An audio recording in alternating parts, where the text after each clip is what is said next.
This time of year, location can make a big difference. In fact, your whole experience could change depending on where you were located. Today I'm going to be talking about location, but not geographic location. I'm going to be talking about asset location.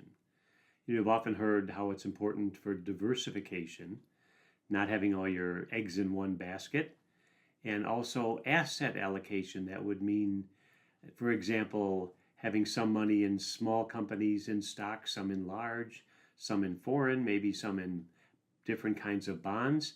But today it's location, how your money is taxed. So that kind of asset location we'll be discussing in the next couple of minutes.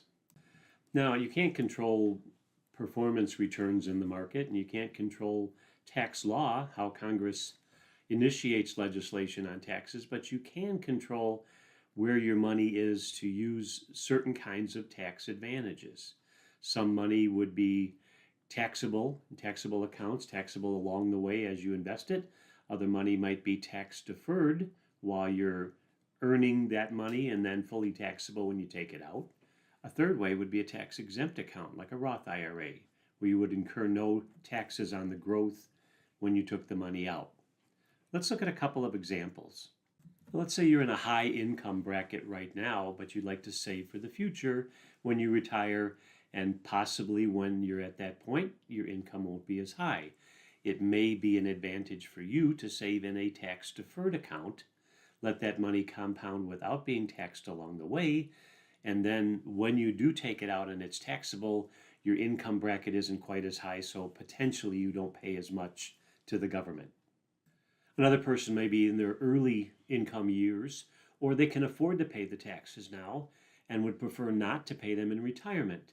So putting that same investment in a Roth IRA or a Roth 401k may be advantageous to them, so that when they take that money out, it's more favorable for them tax-wise.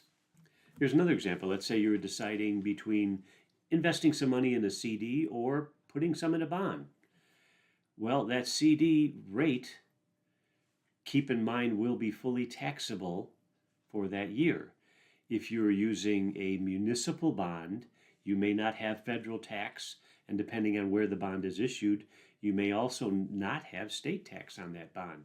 So a municipal bond paying a little lower than a CD because of its location may be more tax advantageous to you. Let's say you wanted to invest in the stock market outside of your normal retirement savings. Keep in mind that some funds may just invest in an index.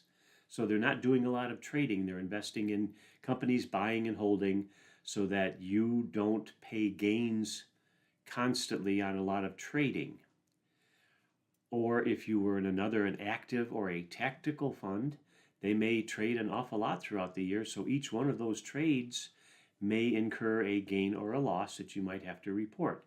Very different ways that you're going to be taxed on those two types of accounts. And the last example I'll use for this video when talking about asset location has to do with money you're going to leave to others.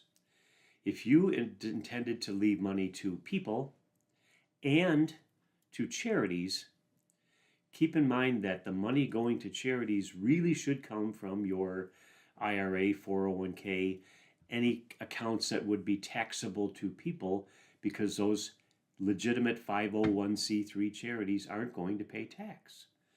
And making sure that any money that's tax advantaged would go to the people, because they'll have less taxable income to report when they inherit that money. So that's a pretty general overview on how asset location can work when you're thinking about taxes.